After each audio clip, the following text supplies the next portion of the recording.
দুনিয়াটা দেখার জায়গা না, দুনিয়া থেকে চলে যাইতে হবে। দুনিয়ার মোহে পড়ে, দুনিয়ার মহাব্বতে পড়ে তুমি আখিরাতকে ভুলে গিয়েছো। আল্লাহর রাসূল বলেন হুব্বুদ দুনিয়া রাসু কুল্লি খাতিয়াতি, দুনিয়ার মহাব্বত হলো সমস্ত গুনাহের মূল। ওরে আল্লাহর বান্দা, দুনিয়ার মহাব্বত যদি অন্তর থেকে সরাইয়া আমার মালিকের মহাব্বত তোমার দিলের ভিতরে ঢুকাইতে পারো, আখিরাতের চিন্তা তোমার দিলের ভিতরে ঢুকাইতে পারো, মরণের চিন্তা তোমার দিলের ভিতরে ঢুকাইতে পারো, তোমার দ্বারা গুনাহের কাজ হবে না, তোমার দ্বারা অন্যায় কাজ হবে না। যখনই তুমি গুনাহ করার জন্য যাইবে তোমার স্মরণ হয়ে যাবে মালিক আমারে দেখবে, মালিকের দরবারে যায় কি জবাব দিব, মালিকের কাঠগড়ায় যায় কি জবাব দিব। তোমার অন্তরে যখন স্মরণ হয়ে যাবে তোমার দ্বারা গুনাহ করা অসম্ভব। কথা কোন ঠিক কিনা? আল্লাহ তাআলা বলি বান্দা, দুনিয়াতে আমি আল্লাহ তাআলা তোমাদেরকে সৃষ্টি করেছি একমাত্র আমি আল্লাহ তাআলার গোলামির জন্য, আমি আল্লাহ তাআলার ইবাদত বندگির জন্য। কিন্তু বান্দা তুমি মালিকের সাথে নাফরমানি করতেছো, আল্লাহ তাআলার ইবাদত বندگি বাদ দিয়া দুনিয়ার পিছনে দৌড়াইতেছো, দুনিয়া তোমার আপন মনে করতেছো। দুনিয়ার জমিনে তুমি কত কোটি কোটি টাকার মালিক হবা এটার জন্য চেষ্টা করতেছো। মালাকুল মউত যদি তোমার সামনে হাজির হয়ে যায়, দুনিয়ার জিন্দগি মুহূর্তের মধ্যে শেষ হয়ে যাবে। তোমার টাকা তোমার সাথে যাবে না, তোমার বাড়ি তোমার সাথে যাবে না, তোমার গাড়ি তোমার সাথে যাবে না। যদি তুমি নেক আমল করতে পারো, ইমানটারে মজবুত বানাইতে পারো, আমলটারে খাঁটি বানাইতে পারো, এটাই হবে তোমার আখিরাতের সাথী।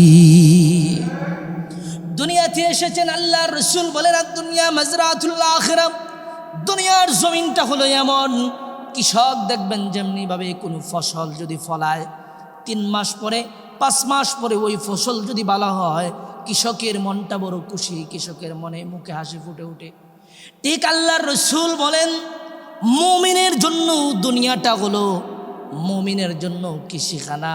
মুমিন ইবাদত বندگি করবে, আল্লাহর গোলামি করবে, নবীর সুন্নাত দিয়া জীবনটাকে সাজাইবে, আখিরাত সুন্দর হয়ে যাবে। দুনিয়া কিছুই না রে আল্লাহর বান্দা, দুনিয়া থেকে সবাই চলে যাইতে হবে। দুনিয়া এটা থাকার জায়গা না, দুনিয়াতে আপনি আমি কেউ থাকবো না। এর প্রমাণ হলো আপনার আগে এই দুনিয়াতে, আপনার আগে দুনিয়ার জমিনে বসবাস করেছে আপনার দাদা ছিল, দাদার আগে পরদাদা ছিল, সেও দুনিয়াতে থাকে নাই, দাদাও থাকে নাই, বাবা আছে, কারো বাবা নাই থাকবে না, আপনি আছেন আপনিও থাকবে না, চলে যাইতে হবে। আপনার বিল্ডিংয়ের মালিক, বাড়ির মালিক, গাড়ির মালিক আপনার পরে আপনার সন্তানেরা হবে, সন্তানের পরে নাতিরা হবে। দুনিয়াটা দেখার জায়গা না, দুনিয়া থেকে চলে যাইতে হবে। দুনিয়ার মোহে পড়ে, দুনিয়ার মহাব্বতে পড়ে তুমি আখিরাতকে ভুলে গিয়েছো।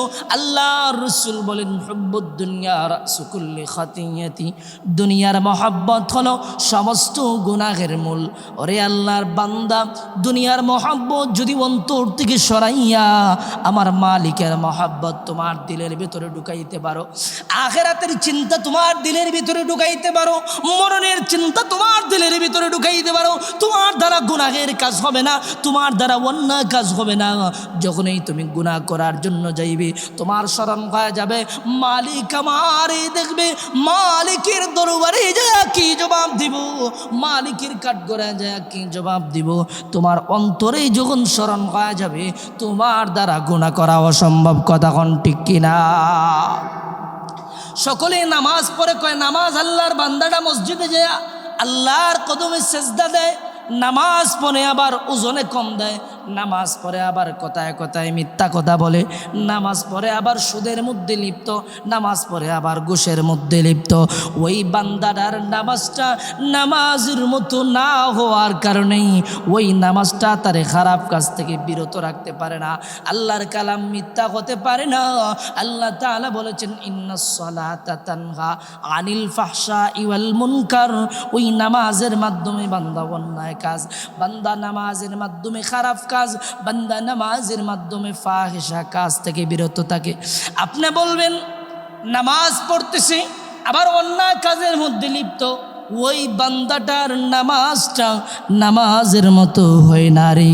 নামাজটা যদি নামাজের মতো হইয়া যায় রে, ওই বান্দার নামাজের মাধ্যমে বান্দা খারাপ কাজ বেহায়া কাজ থেকে বিরত থাকবে। এবার আসুন নামাজ কিভাবে পড়তে হবে।